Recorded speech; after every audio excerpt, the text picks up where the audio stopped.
हमारे घर की परंपरा थी कि घर में किसी की भी शादी होती है तो दुल्हन पहली रात दादाजी के कमरे में गुजारेगी, मगर ऐसा करने के 1 महीने के बाद ही वो गर्भवती हो जाती थी। जब मेरी शादी हुई तो मैंने इस रिवाज को नहीं माना और अपनी दुल्हन को दादाजी के पास नहीं जाने दिया। लेकिन 2 साल हो गए हैं शादी को और मेरी पत्नी का कोई बच्चा नहीं हुआ।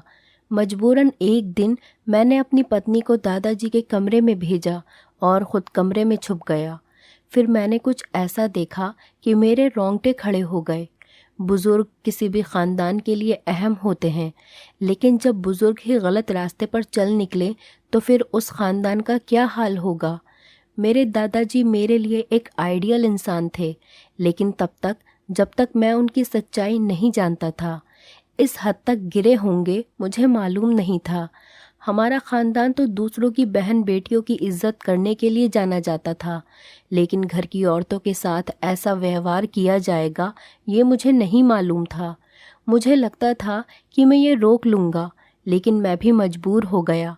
हम एक पढ़े लिखे अच्छे ख़ानदान से थे, हमारी जॉइंट फैमिली थी, इसलिए हम सब एक ही घर में रहते थे और कभी भी हमारे घर में किसी बात को लेकर झगड़ा नहीं हुआ था। घर के मालिक मेरे दादा थे।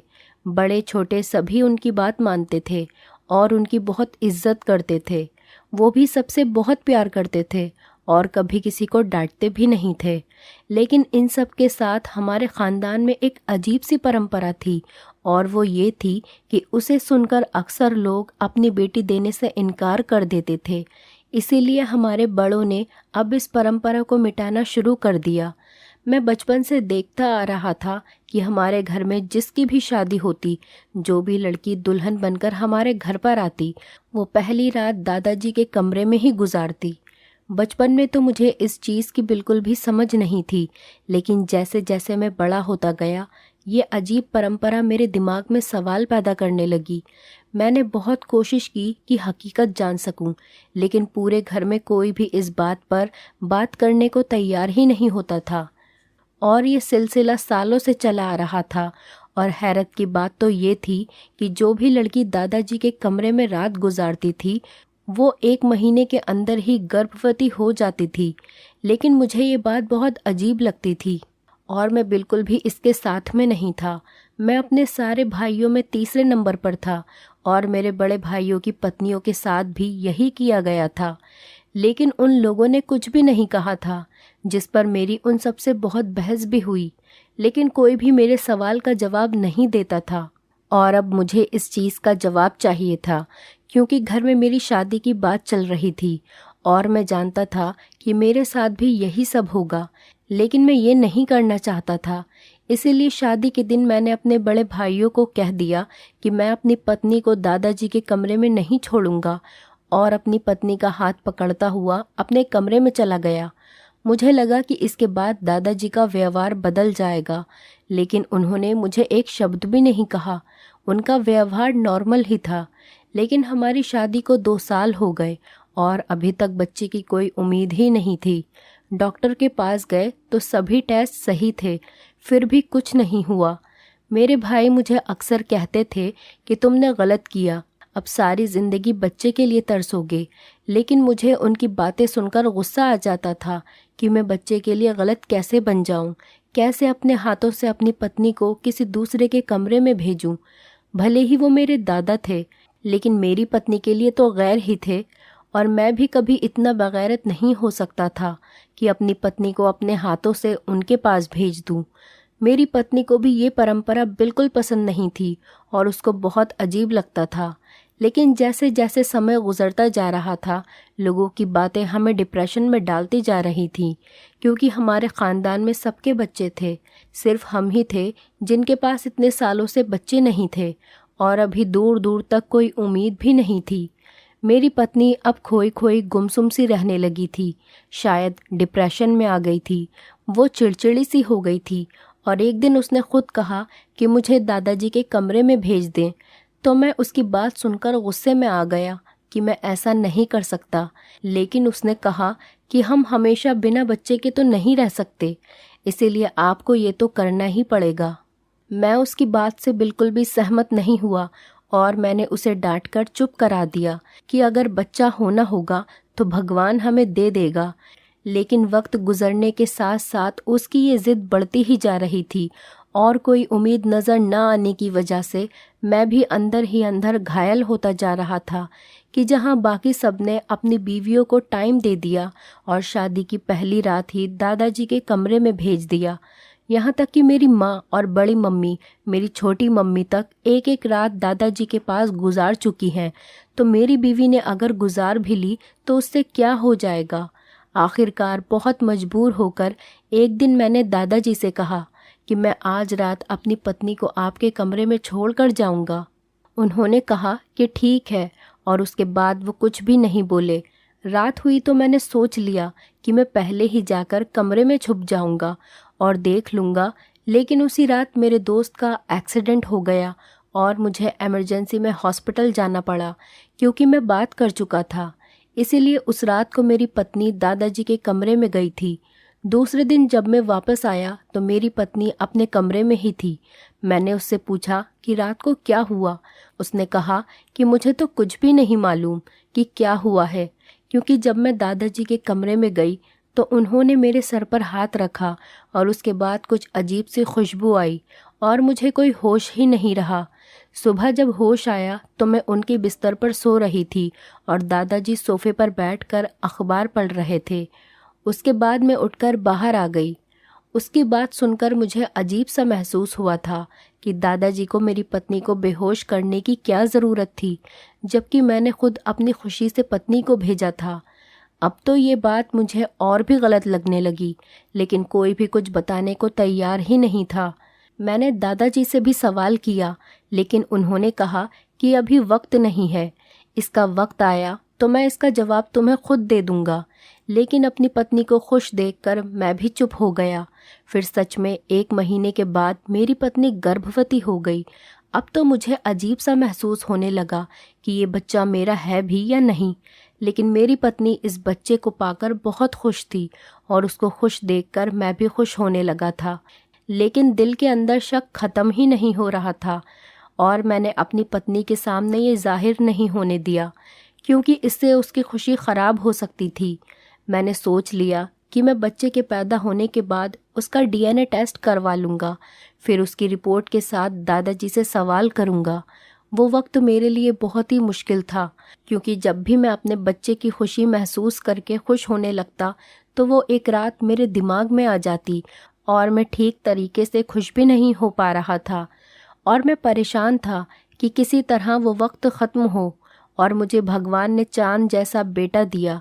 ये खुशी इतने सालों के बाद मिली थी, इसीलिए सभी बहुत ज़्यादा खुश थे और सबसे ज़्यादा शायद मेरे दादाजी खुश थे, क्योंकि अपने पूरे बच्चों में उन्हें सबसे ज़्यादा मुझसे प्यार था और मेरे बच्चे की खुशी शायद उन्हें सबसे ज़्यादा थी। मेरी आंखों में शक की पट्टी बंधी हुई थी और मैं उनकी खुशी को भी शक की निगाह से देख रहा था। जब हमारा सारा ख़ानदान खुशियाँ मनाकर चले गए तो एक दिन मैंने चुपके से बच्चे को उठाया और निकल गया। मेरी पत्नी ने पूछा कि कहाँ जा रहे हो, तो मैंने कहा बाहर से घुमा कर आता हूँ, और बच्चे को हॉस्पिटल ले गया और जाकर अपना और बच्चे का डीएनए टेस्ट करवाया। मेरे दिमाग में कहीं ना कहीं ये बात ज़रूर थी कि ये बच्चा मेरा नहीं है, और बस यही चीज़ मुझे दिल से खुशी नहीं दे पा रही थी और मुझे टेस्ट करवाना पड़ा, जिसकी रिपोर्ट 3 दिन बाद आनी थी। 3 दिन मैंने कैसे गुजारे वो मुझे ही मालूम है। जिस दिन रिपोर्ट मिलने वाली थी उस दिन सुबह से ही मेरे दिल का बुरा हाल हो रहा था। बार बार एक सवाल मेरे दिमाग में आ रहा था कि अगर ये बच्चा मेरा नहीं हुआ तो मैं किस मुंह से उसको अपना बच्चा कबूल करूँगा और दादाजी से क्या सवाल करूँगा, जबकि मैं खुद अपनी पत्नी को उनके कमरे में छोड़कर आया था। मैं रिपोर्ट लेने गया तो रिपोर्ट पकड़ते हुए मेरा बीपी हाई हो गया, शायद बहुत ज़्यादा टेंशन लेने की वजह से। मैं हॉस्पिटल में ही था, इसीलिए फ़ौरन मुझे इमरजेंसी में ले जाया गया। डॉक्टर मेरे घर बताना चाहते थे, लेकिन मैंने मना कर दिया कि अगर वो सब यहाँ आए तो टेस्ट का राज भी खुल जाएगा। मैं रिपोर्ट लेकर घर आ गया। मुझ में हिम्मत नहीं थी कि मैं वो खोल कर देख सकूं कि उसमें क्या है। टेस्ट तो मैंने करवा लिया था, लेकिन अब खोल कर देखने की हिम्मत नहीं हो रही थी और ख़ुद पर गुस्सा भी आ रहा था कि मैंने बाकी सबकी तरह जो है जैसा है उसकी बुनियाद पर फ़ैसला क्यों नहीं कर लिया। मैंने क्यों इस सारे चक्कर में पड़ा। लेकिन कहते हैं ना कि किसी का दिमाग बहुत दूर तक जाता है, और शायद मेरे साथ भी यही हुआ था। मैं वो रिपोर्ट लेकर घर तो आ गया था, लेकिन 3-4 घंटे गुजरने के बाद भी मैं अपने अंदर हिम्मत पैदा न कर सका कि मैं इस रिपोर्ट को खोल कर देख लूं। और आखिरकार मैंने उसे उठाकर अपने ऑफिस के टेबल पर रख दिया कि सुबह ऑफिस जाकर देख लूँगा। लेकिन शायद भगवान को ये मंजूर ही नहीं था कि मैं इस राज पर से पर्दा उठा सकूं। इसीलिए 1-2 दिन काम में इतना बिजी था कि मेरा ध्यान रिपोर्ट की तरफ से हट गया, और जब मैंने दोबारा से रिपोर्ट को ढूंढा तो वो मुझे मिली ही नहीं। शायद कागजात में कहीं आगे पीछे हो गई थी। मैंने पूरा ऑफिस छान मारा, लेकिन वो रिपोर्ट मुझे मिली ही नहीं। मुझे समझ आ गया कि भगवान भी नहीं चाहते कि मैं इस राज से पर्दा उठा दूं। इसीलिए मैंने जो है जैसा है की बुनियाद पर अपने बच्चे को कबूल कर लिया। इस सिलसिले में 2 साल और गुजर गए और मेरी पत्नी एक बार फिर से गर्भवती हो गई। अब वही दोबारा से मेरे दिमाग में घूमने लगा कि इस बार मैंने पत्नी को दादाजी के कमरे में भी नहीं भेजा था, तो फिर वो प्रेग्नेंट कैसे हो गई, और क्या मेरी पत्नी ने मेरे साथ धोखा किया है। वो खुद ही छुपकर दादाजी के कमरे में चली गई थी। लेकिन ऐसा हो नहीं सकता था, क्योंकि मेरी पत्नी बहुत अच्छी औरत थी, कभी कोई काम मुझसे बिना पूछे नहीं करती थी। एक बार फिर वही बात मेरे दिमाग में घूमने लगी। अब मेरा बेटा इतना बड़ा हो गया था कि मैं उसको दोबारा ले जाकर डीएनए टेस्ट करवा सकता था। इसीलिए अपने बड़े बेटे को साथ लेकर मैं हॉस्पिटल चला गया, और इस बार मैंने इमरजेंसी के तौर पर रिपोर्ट निकलवाई और वहीं खड़े खड़े रिपोर्ट देखी। और रिपोर्ट देखकर मुझे झटका सा लगा, क्योंकि रिपोर्ट पॉजिटिव थी, यानी वो बच्चा मेरा ही था। मेरा दिमाग झटके खाने लगा कि अगर ये बच्चा मेरा ही था तो 2 साल तक क्यों नहीं हुआ, और सिर्फ 1 दिन दादाजी के कमरे में रहने के बाद भगवान ने मुझे ये बच्चा दे दिया। लेकिन मेरा दिल टेंशन फ्री हो चुका था कि वो बच्चा मेरा ही है। इसीलिए मैंने अपने आसपास ध्यान करना शुरू किया कि मेरे सारे भाइयों के 2-3 बच्चे हैं, लेकिन सबकी बीवियों ने सिर्फ एक ही रात दादाजी के कमरे में गुजारी है। इसका मतलब है कि जो मैं सोच रहा हूँ वो गलत है। अगर वो गलत है तो फिर दादाजी के कमरे में रात को जाना क्यों ज़रूरी है। वहाँ ऐसा क्या होता है कि दादाजी कमरे में दुल्हन को बेहोश कर देते हैं। ये राज जानना अब मेरे लिए बहुत ज़रूरी हो गया था, क्योंकि मेरा सबसे छोटा भाई अब जवान था और उसकी शादी के बारे में सोचा जा रहा था, और अब उसकी पत्नी के साथ फिर वही सब होना था जो मैं नहीं चाहता था। इसीलिए मुझे इस राज को जानना था, लेकिन कैसे, ये मुझे समझ में नहीं आ रहा था। क्योंकि मैं जब भी इस बारे में दादाजी से सवाल करता था तो दादाजी मुझे चुप करवा देते थे और हमेशा एक ही बात कहते थे कि बेटा मुश्किल वक्त गुजर चुका, और मैं उनकी बात सुनकर खामोश हो जाता कि शायद वो मेरे बच्चे के बारे में बात कर रहे हैं, कि भगवान ने मुझे बेटा दे दिया था, लेकिन कभी समझ न सका कि वो किस मुश्किल वक्त की बात कर रहे हैं। और फिर इस बात को भी 1 साल गुजर गया और मेरे भाई की भी शादी आ गई। अब मैंने सोचा कि दोबारा इसके साथ वही होगा, लेकिन मुझे कमरे में रहना था। मुझे मालूम करना था कि दादाजी पहली रात दुल्हन के साथ क्या करते हैं। इसीलिए शादी के दिन मैंने बहाना बनाया कि मेरा एक दोस्त बहुत बीमार है और मुझे इमरजेंसी में वहाँ जाना पड़ेगा। जब सारी फैमिली बैठी हुई थी तो मैं उन सबके सामने उठा और बाहर निकल गया। सबने यही समझ लिया कि मैं दोस्त की तरफ चला गया हूँ, लेकिन मैं पिछले दरवाजे से खिड़की के रास्ते दादाजी के कमरे में घुस गया। वो कमरे में नहीं थे, मैं उनके कमरे में छुप गया। अब मुझे इंतज़ार था कि कब दादाजी और नई दुल्हन कमरे में आएंगे। कुछ देर के बाद दादाजी कमरे में आए, लेकिन अभी दुल्हन नहीं आई थी और उसके आने तक मुझे धैर्य और शांति से इंतज़ार करना था, क्योंकि इतने सालों के राज के ऊपर से पर्दा उठने जो जा रहा था। मुझे बाहर से बहस की आवाज़ें सुनाई आ रही थी। ये वही बहस है जो हर दुल्हन घर में आने के बाद करती थी, क्योंकि शादी के दिन दुल्हन अपने दूल्हे के लिए सजाई जाती है, और जब उसे पहली रात को ही किसी दूसरे आदमी के साथ जाने को कहा जाता है तो यकीनन उसके लिए बर्दाश्त से बाहर होता है। और ये ड्रामा मैं कई सालों से देखता आ रहा था, इसीलिए खामोश हो गया। और आखिरकार वही हुआ जो हम सबके साथ हुआ था। और थोड़ी देर के बाद ही दुल्हन कमरे में आ गई। दुल्हन जैसे ही कमरे में आई, दादाजी उठकर वॉशरूम चले गए। मुझे दुल्हन को देखकर उस पर बहुत तरस आ रहा था। वो घबराई हुई थी। थोड़ी देर बाद दादाजी बाहर आए और उन्होंने आकर दुल्हन के सर पर हाथ रखा और कहा कि बेटा घबराओ मत, कुछ नहीं होगा। और बात करने के साथ ही दादाजी ने जेब से हाथ निकाला और उनके हाथ में रुमाल था और उन्होंने वो उसकी नाक पर रख दिया। 1 मिनट के अंदर ही वो दुल्हन बेहोश हो गई। यहाँ तक तो मुझे पहले से मालूम था। मुझे इंतज़ार था कि अब दादाजी क्या करते हैं। उन्होंने दुल्हन को आराम से बिस्तर पर लिटाया और उसके ऊपर कंबल डाल दिया। लेकिन उसके बाद जो मैंने देखा, उसने मेरे पाँव के नीचे से ज़मीन निकाल दी। मैं सारी रात कमरे में बैठा रहा। बड़ी मुश्किल से वक्त निकला। सुबह के करीब जब दादाजी की आंख लगी तो मैं खामोशी से खिड़की के रास्ते बाहर निकल गया।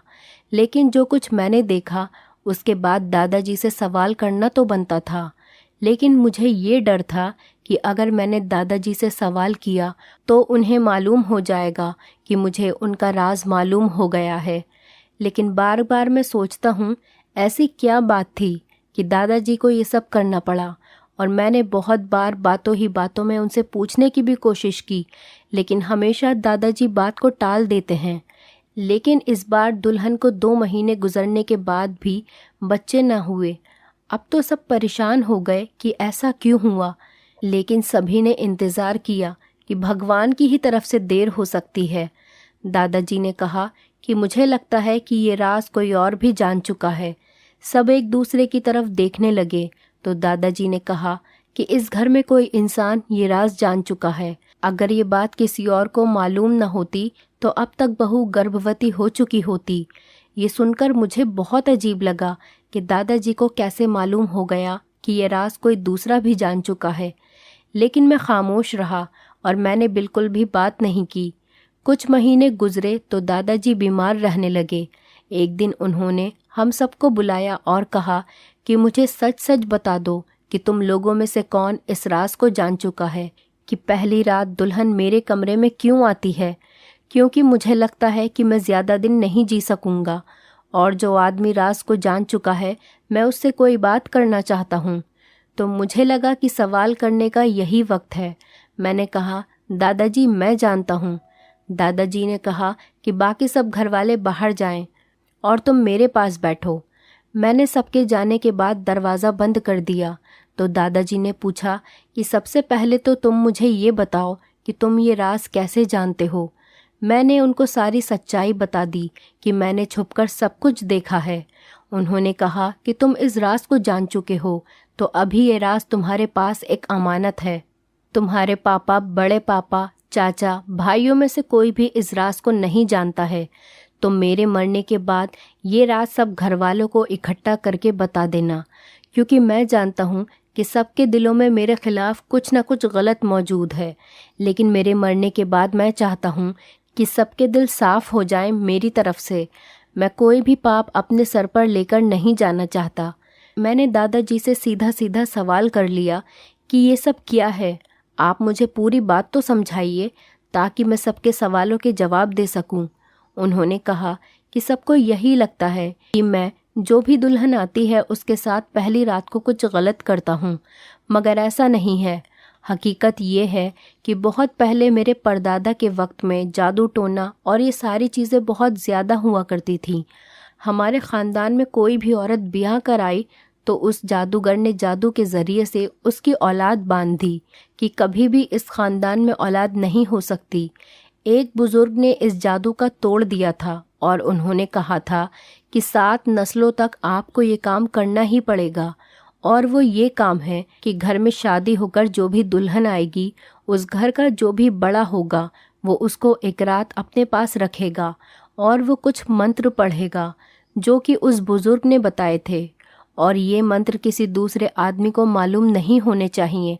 इसीलिए जो भी दुल्हन होती थी उसे बेहोश कर दिया जाता था और मंत्र पढ़कर उसके शरीर के एक हिस्सों में काला धागा बांधा जाता था। ये काम 7 नस्लों से चलता आ रहा है।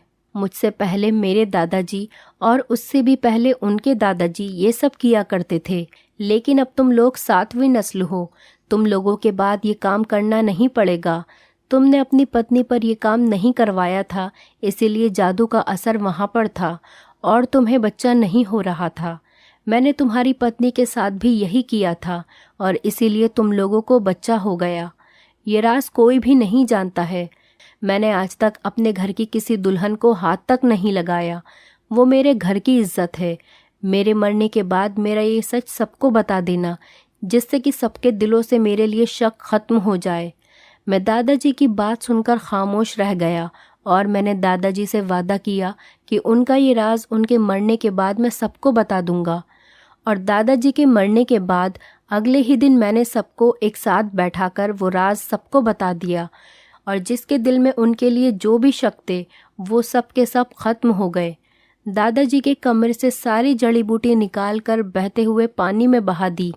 इस तरह 7 नस्लें पहले होने वाले एक जादू से हम सब की जान छूट गई। दोस्तों, उम्मीद करती हूँ आपको हमारी कहानी पसंद आई होगी। कहानी पसंद आई है तो वीडियो को लाइक करें, चैनल पर नए हैं तो चैनल को सब्सक्राइब करें और हाँ, नोटिफिकेशन बेल को ज़रूर दबाएं ताकि अगली अपडेट सबसे पहले आपको मिले।